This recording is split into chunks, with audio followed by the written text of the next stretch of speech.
muling nagbalik ang one-stop shop event na tumagal ng 2 araw sa Polytechnic University of the Philippines, Santa Mesa Campus. Kabilang ang ilang sangay ng gobyerno gaya ng SSS, Pag-ibig, NBI, BIR, LTO, PSA, PhilHealth at PhilPost.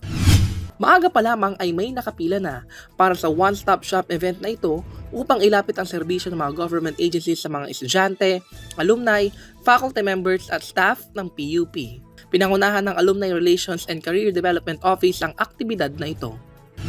Si Lian, BSBA student ay nag-ayos ng BIR, SSS at PhilHealth. Ayon pa sa kanya, mas convenient ito dahil nasa iisang lugar na lamang ang kanyang nilakad na dokumento. So for yung experience po, parang very convenient naman siya. Tapos mabilis po since parang tabi-tabi lang every government madali lang. Tapos na-accommodate po kami ng maayos.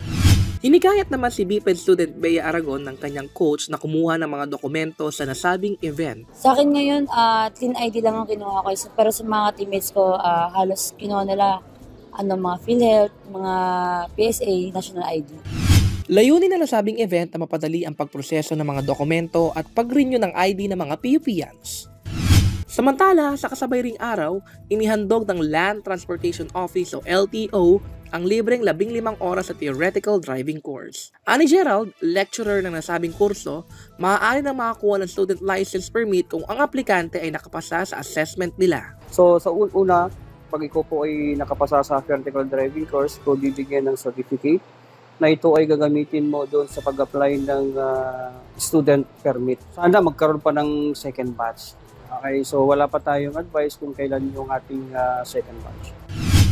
Inaasahan na maraming miyembro ng Sintang Paaralan ang nakabenepisyo sa one-stop shop dahil mas napabilis ang serbisyo na kadalasang inaabot ng ilang araw bago makumpleto ito. At yan ang mga balitang aming tinutukan sa loob ng Sintang Paaralan. Para po laging updated sa mga pinakauling balita dito po sa PUP, siguraduhin nakalike at follow sa aming Facebook at Instagram at PUP Official. Mag-subscribe ka na rin sa aming official YouTube channel at PUP Create TV.